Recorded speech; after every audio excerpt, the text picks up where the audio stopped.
Thank you, everybody. My name is Manny. Thanks for joining us for another live session. And today we have Andres Rodriguez, who is a senior environment artist at Naughty Dog. And this talk, we're going to be really focusing on what it takes, to get into the industry as an environment artist. I know a lot of you guys from the last session we had, wanted a little bit more of the fundamentals. And so Andres is going to be doing a class with CGMA, which is an introduction to environment art class. And we're going to be talking a little bit about that. But once again, this session is really for, a lot of you guys, students, junior, artists that want to kind of transition into more environment arts. What does it take to get in? What is it all about? What are studios looking for? So without further ado, I'm going to let Andres take it away. Thank you very much, Manny. How's it going, guys? My name is Andres Rodriguez, like Manny said. I'm an environment artist. I've been an environment artist professionally probably for the last 7 years, give or take. I started doing 3D when I was in high school. Like self-taught, just started at home, messing around with 3D Max, Maya. That was back in Mexico City, where I was born and raised. After that, I got a scholarship in San Diego for their video game art and design program. So I moved to San Diego for that. Was there for 3 years. And in the last year, I worked on a team project under the Sony Online mentorship program, which meant I had to lead a team of other 5 students to create a level for EverQuest 2. Some of you might remember the MMO from back in the day. Maybe I'm too old for you. No, we remember. But that led me to get an internship at Sony Online. Then that turned to a full-time position. And after 2 years there, a buddy of mine from college, from that same project that got me the internship, recommended me for Naughty Dog. Then I did my test, I applied, got the spot, and I've been there for the last 5.5 years. When I got brought on, it was pretty exciting times. It was onto a very, very small art team. It was just starting The Last of Us. I think we had 5 or 6 artists and a lighter. So it was really, really amazing to be so early in the development of that project.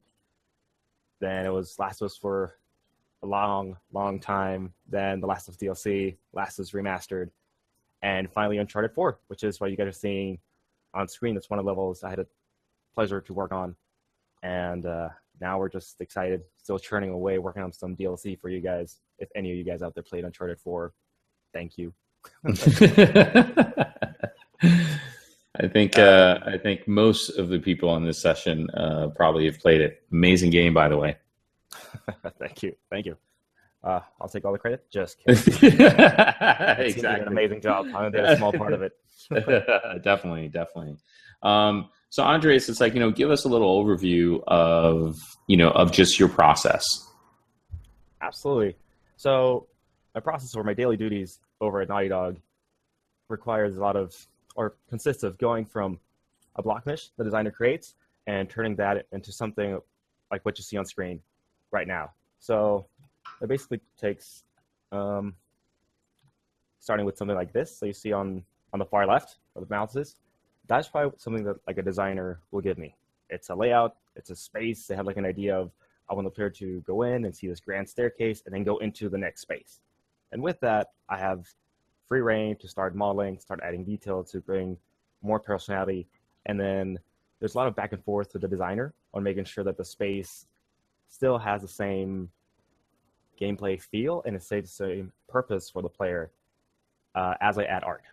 Because adding art and adding detail and adding all these things can make an image noisy or hard to read compared to what you see here on the left. It's very easy. You have to go up the stairs, but the more detail you add, the more confusing the image gets. So basically, as an environment artist, I have to add detail to a block mesh while still making it readable and fun to play.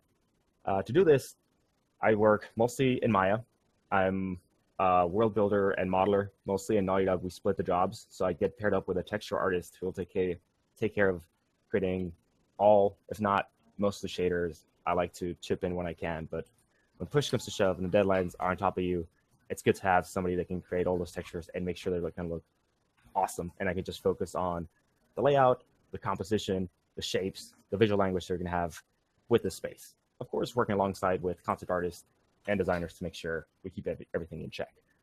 So it's kind of a quick example of how I started, like really quick, simple shapes on the left, just kind of like an idea of what the piece is going to look like and how we add detail, how we can reuse that piece to create like larger architectural spaces. Once you have like a lot of repeat, like the pieces here, you have like the same piece over and over and over and over, it's always good to break that up with some different pieces just to avoid the repetition, to avoid the obvious piece going over and over again. It's just a good way to like hide the modularity that is necessary to create games or to create a lot of content in a very small period of time. Here you can see it placed in game. It's just the same thing over and over. In this case, I was just reusing shaders that somebody else had made. I just did some quick UVs on it. And in this scene, actually, Jacob Norris took care of like the final texture pass and blending and adding all sorts of awesome stuff on top of that. Again, more space. As you can see, I'm blocking out shapes here at the bottom. Like I know that's going to be some debris, some extra stuff in there. Nothing too sure, but it's just a matter of getting quick iteration in there, what the space is going to feel like. And it's important to do that of just throwing big shapes around quickly so you can get an idea of what the flow is going to be like. It's not using like spending 20, 30 hours making an amazing pile of rubble here if I realize that it's not going to work in the greater scheme of things. Then you can go in and do some detail pieces or hero pieces like the entrance in this case. Here it is paired up with like the other piece we had before. And, you know, little by little, the scene comes together. Add some details on the ground, little sculptures on the side, some stairs. And here's kind of like those barricades that I showed you guys earlier. They used to be like just pieces of rubble over here. Eventually turn them into things with a lot of detail, like bodies, barrels, carts, et cetera, et cetera, et cetera. And it's important to keep these also in a modular fashion, where like just how I reuse the architectural pieces, I can reuse these rubble piles and these mounds of dirt that in the end just work as visual blockers and visual interests for gameplay purposes. Also, here's some of the foliage. I didn't make this foliage. That was made by like Johnny Chen and Artem Brzezinski at our studio. And I was just able to take some of the pieces they had and incorporate them into my level and use them more as a composition tool, as you can see, and start framing the image even more by using all this foliage and all these assets and just kind of like putting layer upon layer of detail. And that's a lot of the work of an environment artist and a world builder. Just how do you put all those elements and all those layers that you want to tell the player together and not fighting with each other to still make an image that's interesting to explore and a world that's going to be fun for them to walk around in. And that's kind of a little bit of my process on the day-to-day and how to build worlds. No, dude, I think that's great. One of the questions we had is, so how many iterations you would say you have to go through from that initial model that you sent us? So if you go back to that initial block mesh that you got from the level designers, like how many iterations you would say it goes from that to the final? Quite a bit. Sometimes this is going to depend a lot on schedule. So the more time you have, the more you're going to be able to iterate. And generally iterating is going to be good because you're going to get all your bad ideas out early, and then you're going to be able to polish it more and more and more. But in this case, it would probably took like 3 or 4 iterations on the large shapes, from going from this like really round shape more to like this square courtyard type design. And then it took a lot more iterations to get through like all these small arches, get them right, look at the details, do them, redo them. And that's why we start with these really simple shapes, because we can always go in and carve in more detail and more accents and kind of define the style. But if the large shapes are wrong, it doesn't matter what I do with a smaller and medium detail, it's still going to feel off. So I'd say, I don't know, 3 or 4 iterations for larger stuff, and then as many as I have time to do on the smaller ones. Well, one question I did have is relates to, so now with that first image that you have, you know, you kind of have this kind of protruding, you know, architectural shape, right? Mm-hmm. Whereas what you have, you know, as the final, you know, it's a little flatter, right? You know, more leveled. Right. So is that, you know, what's the evolution of that? So that has to do a little bit with finding an architecture set that fits the world that you're planning to do. A lot of times, design has something in mind, and there's a reason why they want to have something that sticks out, maybe to make it more obvious or to make it clear to go up the stairs. So it's important as an environment artist that you can talk to your designer and identify what that need is. It's not necessarily that you have to match the shape that they made, but you have to match the goal that they're trying to achieve. So if the goal is to drive the player or to lure them into this gate, how can I make this gate appealing? The reason why I got flat is the architectural style that I picked matched better with the surrounding area, but I still made sure to make a really, really big centerpiece, large arches, big columns, just to attract the player to the same space, achieving the same idea the designer wanted, but in a style that made more sense visually, and it was a bit more appealing for the player. Cool. I think that makes complete sense. So next question from Cedric. What is the average poly budget for a finished scene like this? Gotta be a couple million polygons for this one. Easy. But then again, that changes a lot from scene to scene.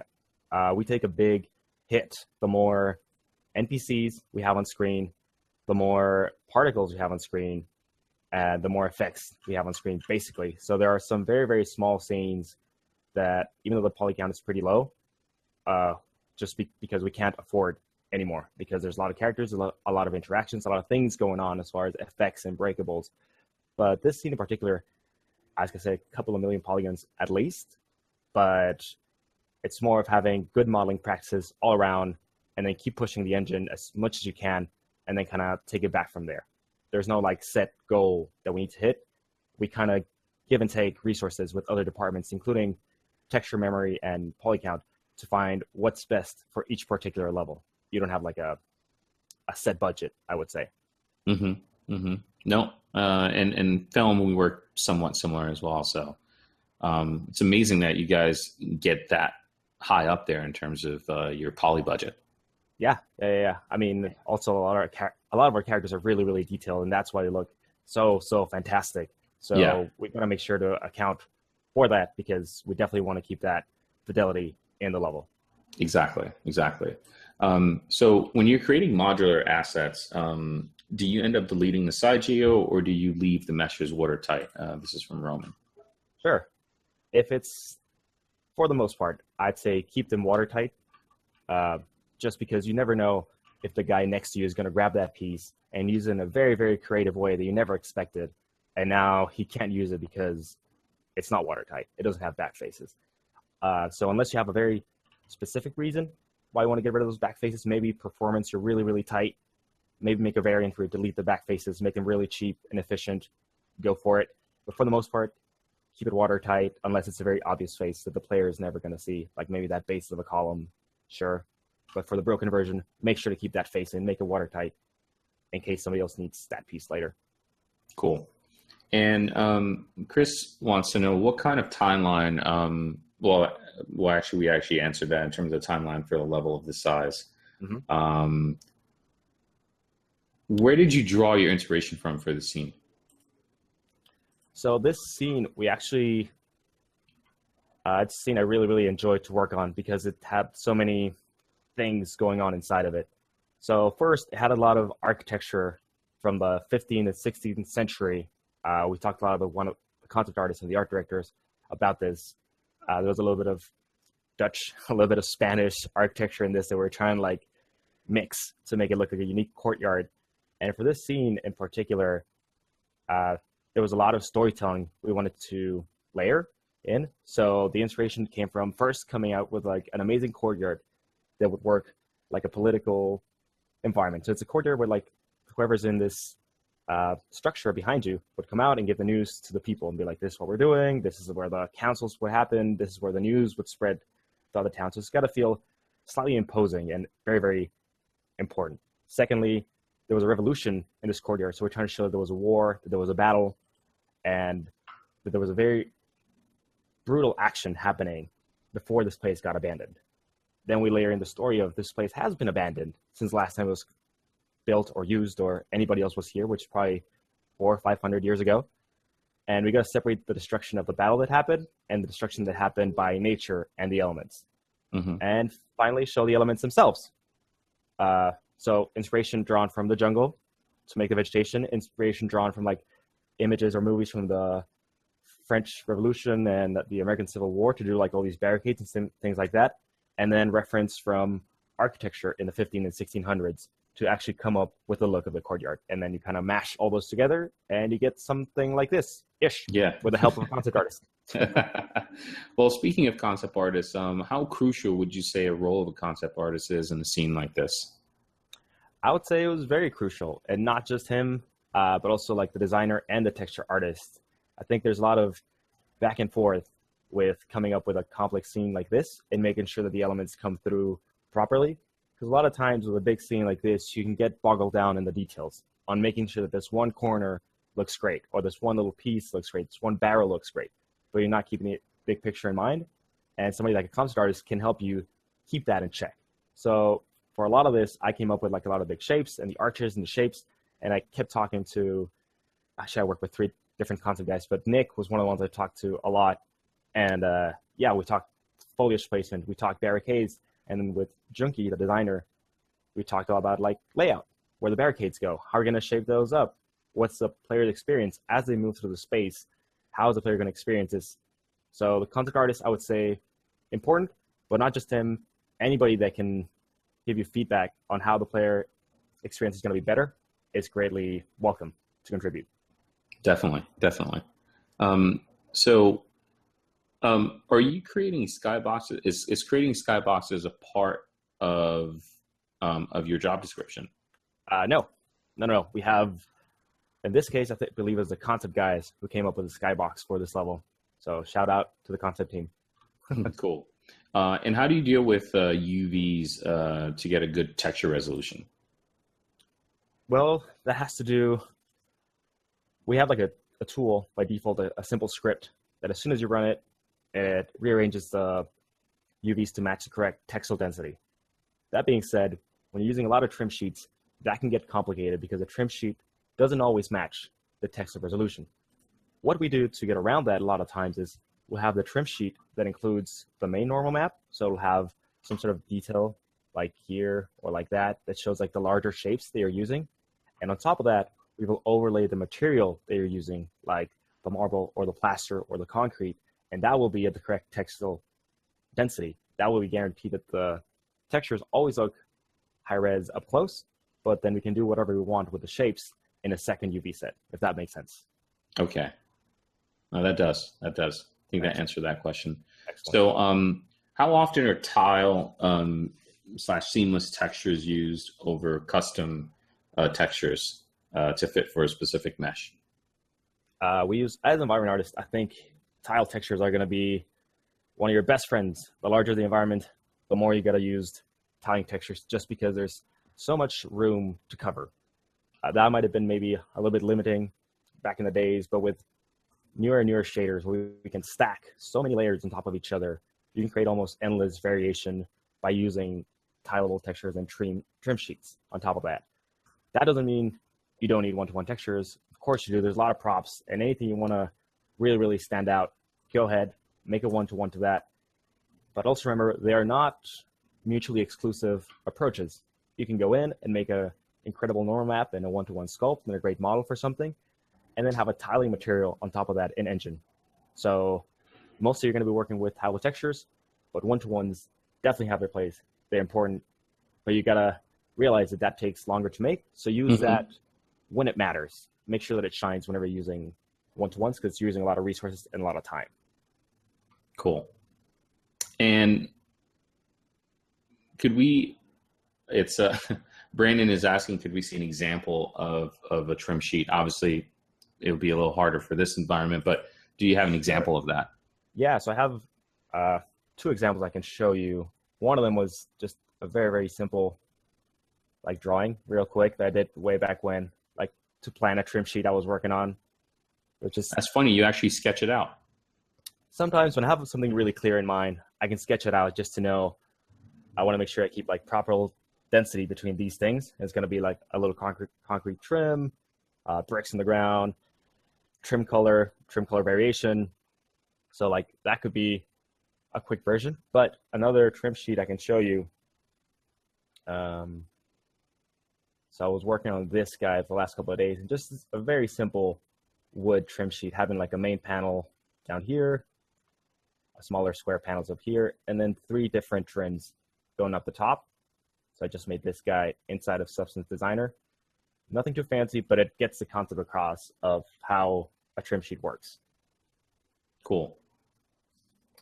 Do you guys run into any issues with too many materials, like too many material IDs per objects? Is there an effort to consolidate textures in order to minimize material IDs? Absolutely. For us, the problem with that is the more materials you put in an object, it's an extra render call for each material on it. So the more you can consolidate that, the better. Ideally, each object in your scene is just going to have one material, because that means it's only one pass. But there are clever ways we can do to consolidate materials into, like several materials into one object. Sometimes we use vertex sets or UVs. So you can actually have 2 materials on the same object, on the same shader, but it only counts as one pass because we're just using like vertex color to decide between both of them. And that's kind of a trick that we can use to go around it. But ideally, yeah, the cheaper the shader, the better. But there are some cases, especially the ground, where we're using a lot of tableau materials, a lot of shaders, one on top of the other, and just no way around it. We're going to pay the cost. So we make sure to like make up for it in lots of different areas. Cool. And so are you guys using, do you guys use a Substance Materials in Engine, or just the textures exported from Substance? Right now, we're still using textures exported from Substance. Yeah, for the most part, just the textures exported. Okay, cool. And since you're sending off your models in this case to a texture artist or the texturing department, how much of the normal detail of the materials are created in BPR texturing packages? I see. Well, it just depends.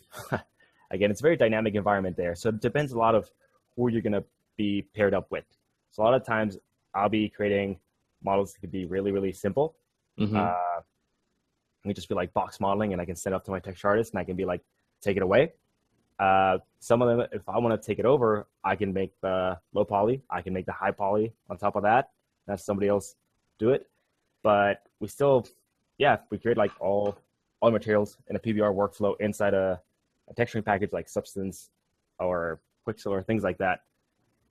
But it just depends on how much responsibility do you want to share with your texture artist, and you just kind of find like a common ground between some artists and others. Some of them just do, UVs and shaders, and because they're doing like a ton of shaders, and some of them are more active about like actually jumping in, help you out with the modeling, which gives you time to then go in and do some texturing and just kind of combining things. It just forces you to have like a really, really good communication with your texture artist to be like, what are we going to do with these normals? What are we going to do with these overlays? How many shaders are we going to use? How do you want me to split this up?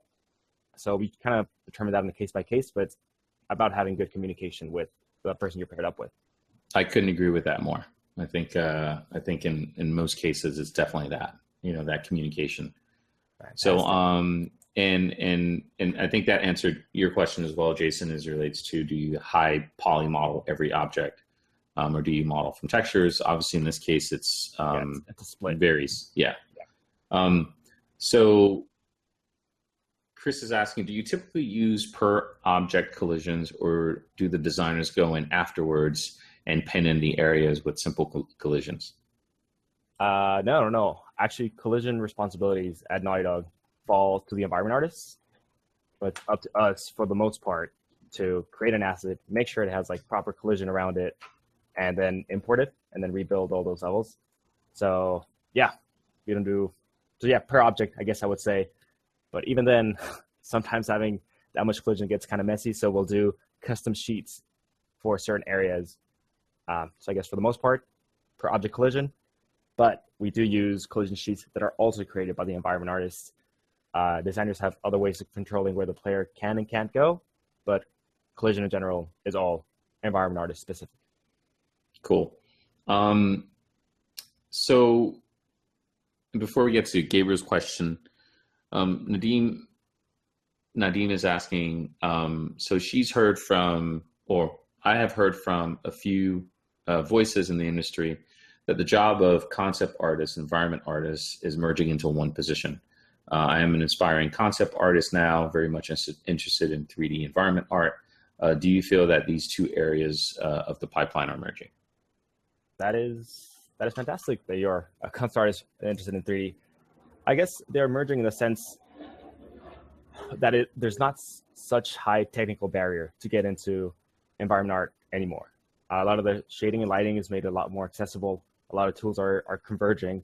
So I think, and as a world builder, you need to have a very, very strong aesthetic sense. That doesn't mean you need like the 2D tools and the 2D skills to do them, but all the same artistic sensibilities need to be there. So I think all the things that you do in 3D as a concept artist are going to be incredibly valuable as you're creating your levels in 3D, because you're going to be taking into account composition, silhouette, lighting, how to lead the eye around the scene. But as far as merging per se, not yet. Maybe in the future, maybe for some studios it'll work out, but for now it'll remain separate roles. But I think even in our studio, we have a lot of concept artists that know 3D, and they use it a lot for their 3D sketches and their concepts to get like perspective and lighting right, and like much quicker times. And there have been times where we take that same block image they did for the concept, we bring it in game, and we use that as a stepping stone to start our levels. We don't straight up use it just because it's probably not optimized or not to the right metrics or not on the right size, but still the dimensions that they had are really useful for us. Kind of similar to that original base model you showed us. Yeah, absolutely. In the early, yeah, which makes complete sense. Yeah. So for a beginner, Gabriel's asking for a beginner, what do you recommend as a must need to know for modeling and or texturing environments? Okay, so as a beginner, definitely know your A's and B's in Maya, like be able to create like all the simple stuff. Just because you're gonna, and not Maya, but any 3D modeling package, they can do like box modeling, like Modo, 3D Max, Maya, whatever your Blender, whatever you feel comfortable with, that's gonna be important. Maya is very common here in the West Coast, so probably like a leg up if you're in that area. As far as texturing, I would recommend one of the more modern texturing suites, like either Substance or Quixel.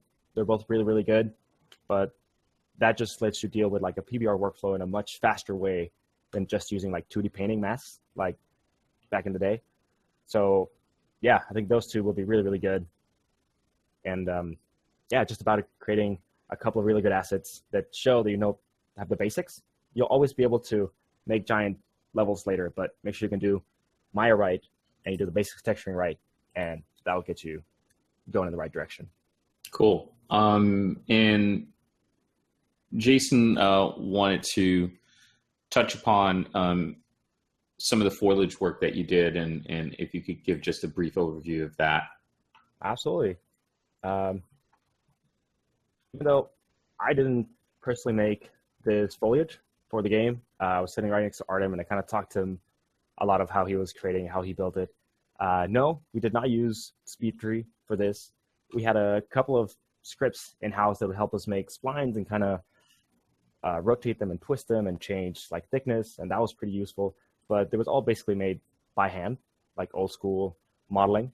Then we would go in and make all these leaves, model them in high res, arrange them on a plane, and then take like a top-down projection, and then use that as our mask for like the opacity for the alpha. We would tint a lot of those leaves different colors, like some of them would be green, some of them would be blue, some of them would be purple, and then we use that as a mask in Substance to then create color variation.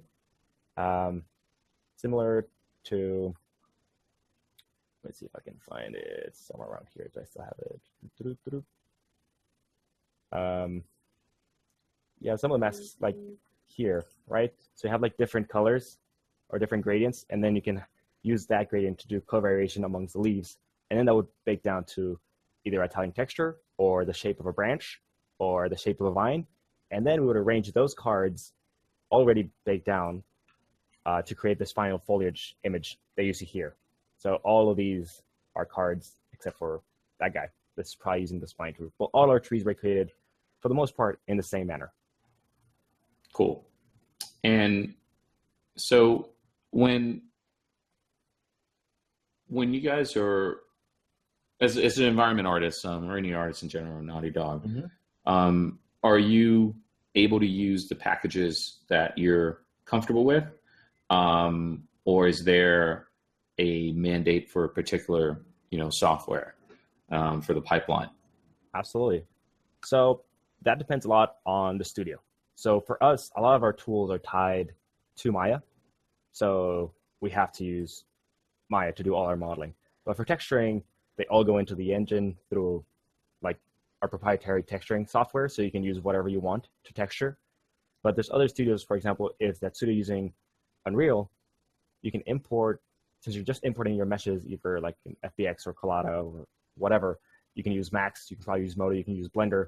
So it doesn't really matter which software you use for modeling. For a lot of studios that have a big engine like that one, they just accepts exports.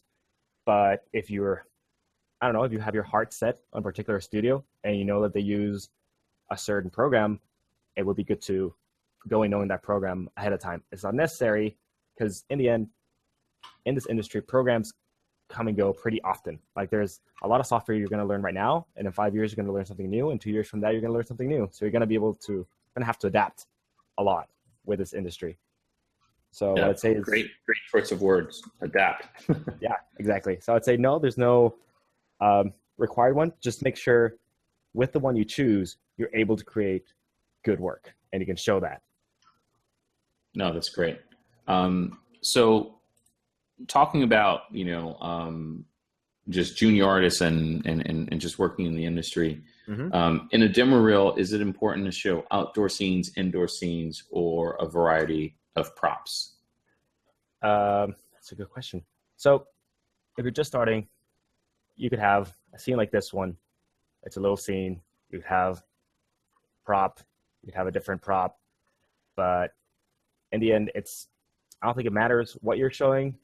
I know it's like a broken record, but like as long as it's quality work, I'd much rather see like a tiny pair of goggles like this one that I look at and I'm like, oh man, that's cool. That's interesting. That's got good craftsmanship, which is important. So I can see the technical skill and technical knowledge is there.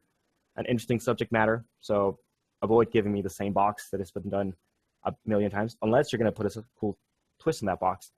And third, that it's quality work and that it's finished. So if you're going to, try and tackle a scene that's this big and you only get as far as the block mesh state, even though you invested 400 hours on that, you could probably finish this in, a third or fourth of the time, but it's finished. And I can see that you can take something from start to finish, and I can see and I can know that you can make every single part of the process. If you can make quality, quantity will come later. You'll get faster and faster as you go, but first get it right.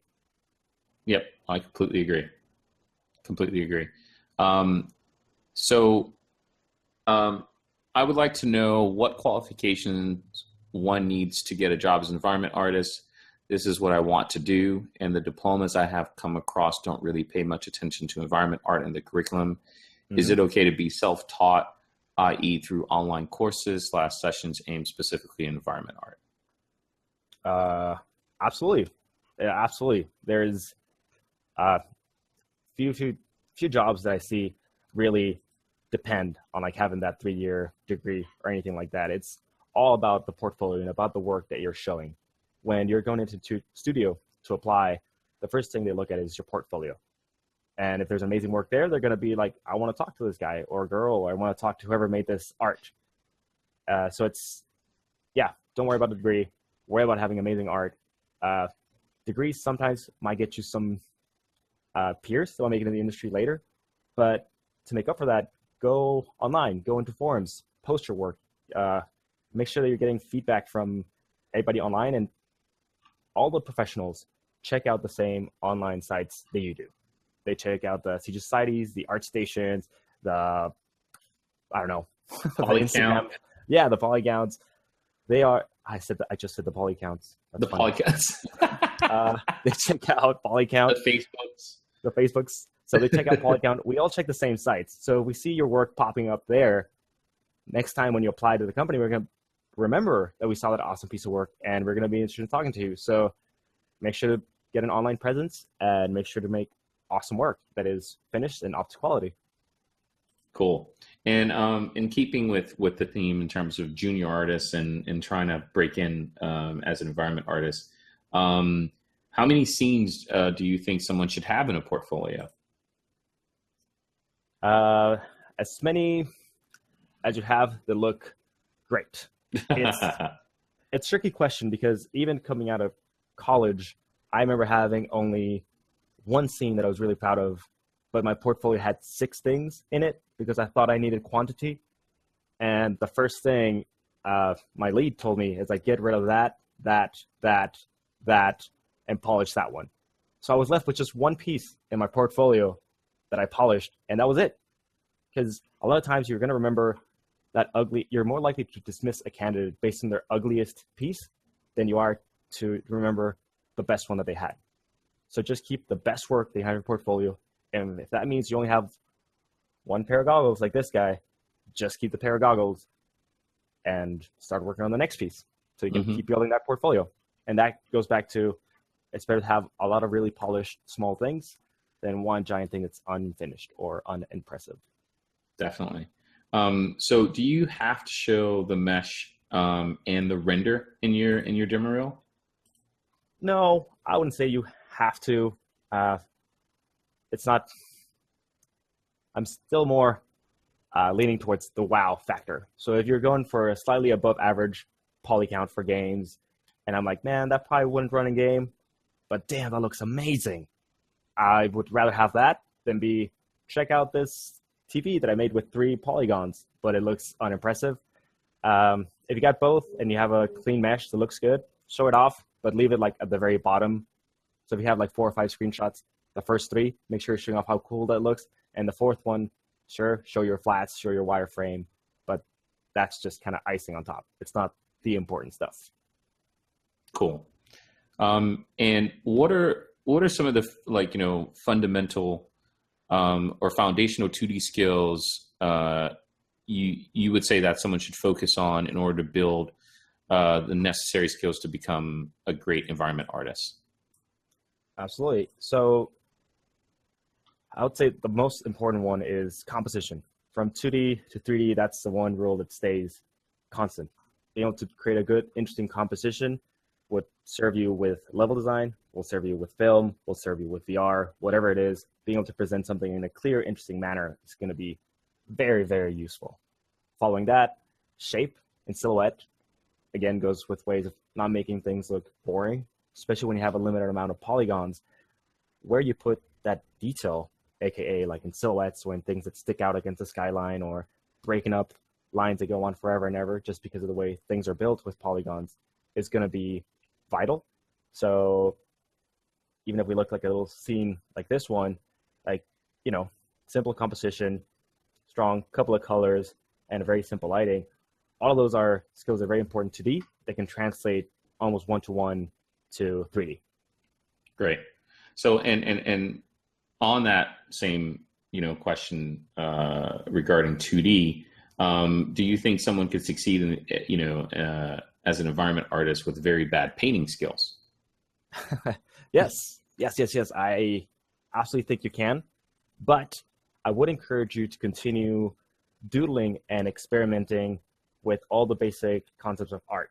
Not just because you do 3D means you can forget about all those concepts. Still practice composition. If your doodling skills are really absolutely awful and you don't want to do it, then go in Maya, create like a very simple scene and with a light and test how things look. Make a simple shape with your pencil and then see if you can recreate that in 3D and see how that feels, how that works. So yes, I think you can do it, but keep practicing. I think it's going to be good, especially for some positions in the industry. You're not going to get concept every single time. Sometimes they're just like, this is the level, the concept department is slammed, just kind of figure it out. And you're going to have to be able to come up with that. If you come up with that with no concept of your own, no doodles, no sketches, just kind of go in 3D with a reference sheet, by all means, go ahead. But keep practicing. I think it will only help you with your 3D work if you keep working on your 2D skills. definitely. And to add to that, it's like I think Naughty Dog, and there's one or two other game studios that I know of off the top of my head where an environment artist is not required to texture, right? Hmm. Um, but also you could look at films, in the film pipeline, visual effects. If you're a modeler, it's like you're not required to paint as well. It's like you're just modeling, and that's just it. There's a different department that takes care of that. So Yeah. so yeah. Um, And even Jason, for, sorry, go ahead. to keep going on that line, I have this old project that I did a while back, and even though I'm not crazy at doing like tech design, I used this sort of sketch on the top. It's very simple, it's very clean, and then like a bunch of reference combined to create like an idea that was a lot clearer as to what I wanted to do. And with the sketch and this reference combined, I kind of came up with a shape that looked more like this. So it's all, again, you don't need to have the 2D skills, but it helps. Just find a way to be able to visualize those shapes in your head so you can put them down on the 3D canvas. Exactly. And so Lisa's asking, how do you gain experience as a junior concept artist? Yeah, how do you gain experience as a junior concept artist? I have struggled getting into the industry um, as a, as of because of lack of experience. Yeah. So not a concept artist myself, but I have a couple of friends that have gone through the same steps, and they've had a chance to slowly build up experience through smaller projects. It's hard to break into one of the bigger studios with no experience for sure. So two of them started on doing mobile work for a little bit. One of them started with an indie studio, then moved on to VR, then went on to a bigger studio. And actually, one of them went to the bigger studio, then went back to just doing freelance because she enjoyed that more. But yeah, I think it's just a matter of seizing smaller opportunities. Those are kind of more of a knock door to door kind of thing. So I don't know that much of the concept pipeline, but I can look into that a little bit more for you and probably get back to you with a better answer. Cool. So so how does a person break into gaming as an environment artist if that person doesn't have, well, you already answered the degree part. Are you recommended to be a great that's already answered. What references do you use for a lot of your environments? Yeah, And absolutely. I think you mentioned, some just obviously the concept art that you have. Oh, there you go. There's tons of Yeah. references right there. So this is probably like one of my most common workflows. I call these like my reference board of my reference sheets. So if I have like an idea of what I want to do, sorry, I went that really fast. I was looking for the right one. Yeah, like this. If I find an idea of what I want to do, I try to like find as much pictures. Images is probably like Google Images. It's your best friend for finding reference on this, and just find everything that's related or kind of related, or even if it's loosely related. You'll find shapes, you'll find colors, you'll find forms you want to import into your concept, into your model. That doesn't mean that's the only source. Also, go outside, look at the world. All the time you're looking around. If you have the project in your mind, you'll find inspiration like anywhere in the city, in buildings. So keep your camera around, even if it's your phone. All you need is to find that one shape that looks cool and capture it. Look at art books. All the game art books that I have, like it's a stack that keeps getting taller and taller. I know they're pricey, so if you can't do that, you can find a lot of them online or like post art dumps that the concept artists do online. So look through those. There's a lot of really cool inspiration. And finally, history books. History has a ton of inspiration that you can go through. So if it's not a book, but it's some sort of pictures of that architecture that you can find online, I would also encourage you to do that. Then create a reference board like this one, which helps me a lot to have all the ideas in one place. And as I'm modeling, I can pick little details and pieces that I like and bring them into the model. Hope that helps. Cool. And how did you know you wanted to be an environment artist? So back when I was in high school doing modeling, I just kind of fell in love with the idea that I could put something on the screen and make the little character talk or something. But the environment art really came in college when I had this 3D animation class and I had to do like a little environment by myself, a little short, like 1 minute short. And just being able to see that as a little movie was really I don't know, really stuck with me. It was amazing that I could be basically odd and control everything that was going on in this tiny little world. And for those 60 seconds that somebody else saw that world, they were seeing the same world that I was imagining. And that only becomes more impactful once you get to games where people actually get to walk around it. And if you go to VR, one step beyond that, and people are looking around it and walking in the space that you created, it's just something you don't get with a lot of other mediums. And that's how I knew I wanted to be an environment artist, letting people open this little imagination door that I had and let them peek into this world for a brief minute. Cool. And what would you say what would you say are your strengths as an environment artist? Two main ones I would say are composition, speed on iteration, and communication. So iteration is important in games. There's a lot of things that are going to change with gameplay and with design and with layout. So it's important that we can go through all these ideas pretty quickly. Like, for example, this level, I have like a quick breakdown here of just kind of throw in some basic shapes, kind of get the metrics right. That looks kind of right. Get the camera angle that I want. Model some of the harder pieces. Here's some of the, I think somebody asked for the breakdowns of the sheets. Here's some of the breakdowns, those textures, and kind of get in game quickly. This only took like a couple of days from like, finding the reference of this hallway to making it.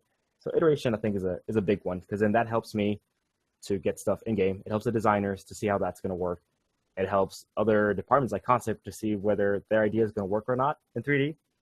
And finally, communication is key. Like, making games is not a one-man deal, and you're not going to be the last voice on how the level is supposed to look. You're going to talk to your art directors, you're going to talk to your peers, you're going to talk to everybody in that pipeline, and it has to work for the player in the end, not just for aesthetic reasons. So I think those two are the strongest ones. Definitely. What's the one thing you'd wish you had known before starting to learn 3D art? So there's probably two things I wish I'd knew. Number one is quality and not quantity. I got so excited with making 3D when I first started that I figured I was going to make the next World of Warcraft single-handedly. That failed epically. And the next 19 projects after that failed for the same reason. I was just too ambitious with what I wanted to do. So sometimes just do a little bit less, but do it right would go a long way. And second, don't be afraid to ask for help or for opportunities. There's a lot of people online. They're really nice. There's a lot of artists that are really nice that know the answers to the questions that you have. So go ahead, ask them. Just don't be overly obnoxious when you're like, answer. Just ask the question. Somebody will answer. If not, try again. Try a different form to ask that question. And somebody will be there to help you out. And same thing for opportunities. If you don't send that email to that one company, that one artist, to that one place, they're never going to know you exist. And even if that doesn't end in anything at the time, it's just good to establish a relationship with people. And even if it's just all you want is feedback for a small scene, if you don't get it, don't get discouraged. We've all been through that. It's just ask the right questions and keep asking and keep pushing yourself. Great. And so for the workshop that, for the class you're going to be doing, Intro to Environment Art, is there any 3D, is there any software, prereqs that are required for the class? Which softwares are you going to be using? Sure. So as a prereq, I'd say a basic understanding of 3D modeling packages.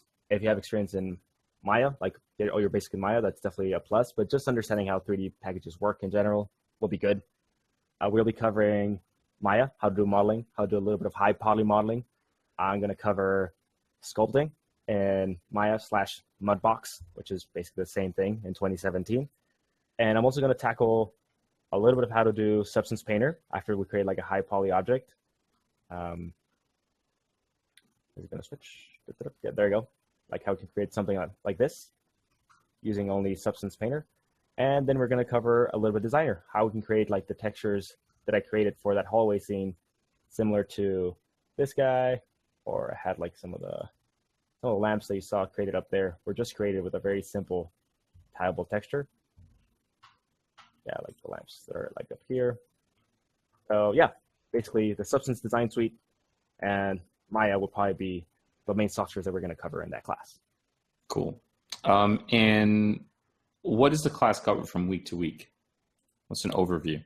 The goal of this class is going to be to create a small vignette where we learn all the basics of creating an environment. We're going to create a small sample of pieces that are nice and high quality. And with that, they'll allow you guys to create like a small section, diorama, scene that if you want to build up on that after the class, absolutely. Though we want to learn how to do the basics right, which means we're going to cover Maya, modeling, unwrapping, all inside of Maya, how to use some tileable trim sheets to create not necessarily anything as complex as that hallway, but just how they work in general. We're going to go over physically based rendering, or PBR, what that means, how it works, how roughness and metallics masks work in relation to each other. We're going to learn that inside of Substance Designer. So we're going to be creating something similar to like some of these guys, not necessarily wood panels. I have a separate scene in mind, but just that's an example. After that, we're going to dive a bit more into high poly modeling inside of Maya, and then also sculpting inside of Maya or Mudbox. Then we're going to do a little bit of sculpting, and we're going to texture that inside of Substance Painter, similar to like this little lamp guy I had here. Finally, we're going to create some foliage, some very simple foliage, explaining how that process of making the high poly acids, baking them down to the cards, and then creating foliage assets using those cards works. And we're going to combine everything inside a little scene, and we're going to light it. I'm still unsure what we're going to use to light that scene. Maybe depends on what the class prefers, but we might use Marmoset or Arnold or UDK, just something to bring everything together, make sure it looks right. And we're going to wrap it all up talking a little bit about composition, clean design, post-processing, and image quality. What can we do with the last tweaks to make sure that our image goes over the top and it looks amazing, not just good. And final presentation, how would you put all of that into a sheet that shows off your work clean for your portfolio, your website, or wherever you guys want to share this. Definitely. No, that's great. And what is the length of each lecture, and what kind of time commitments are you anticipating for the course project work? So for the lecture, we're hoping it's going to be anywhere between like an hour 15, an hour 45. I want to make sure that you guys get enough content in there that I can show everything that I want to show, but not overwhelm you and just race through everything. So that time should give me enough time. I mean, that time period should give me enough to give you all the knowledge you guys need and kind of go week by week without you guys falling behind or feeling overwhelmed or feeling that it's going too slow. I think it'll be a good pace. As far as the work goes, you should be able to follow along with the videos, but I would encourage you to, after you follow that, either do another piece following the same workflow or take that piece even further and just explore with the programs. Because that's the best way to learn 3D with a tutorial like this one, is learn the tools and then practice them on something else, or the same thing. Iteration is absolute key to get more proficient at 3D or at any skill. Cool. And we have another question. How will this class differ from Clinton's class? And I'll be able to answer that.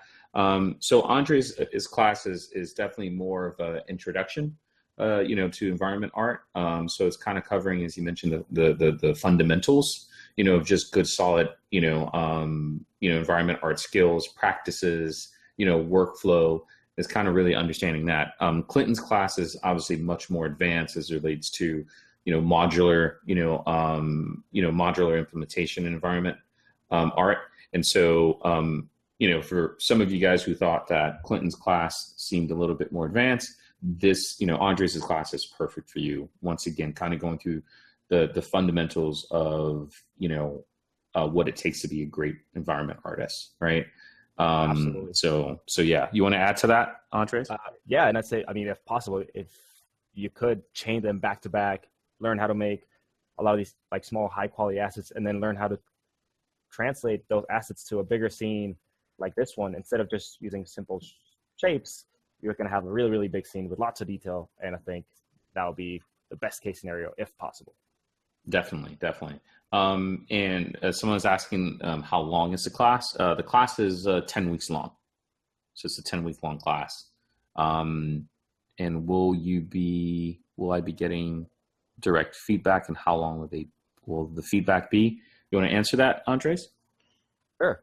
There will be direct feedback every week. So you look at the video, then we'll have a couple of chances throughout the week to talk. So I can guide you through whatever questions you had with the videos. If you got stuck, if there's something you want to try that maybe wasn't in the video, or if it's just the scene, you're not sure how to make your piece look better, or there's something that's not quite clicking.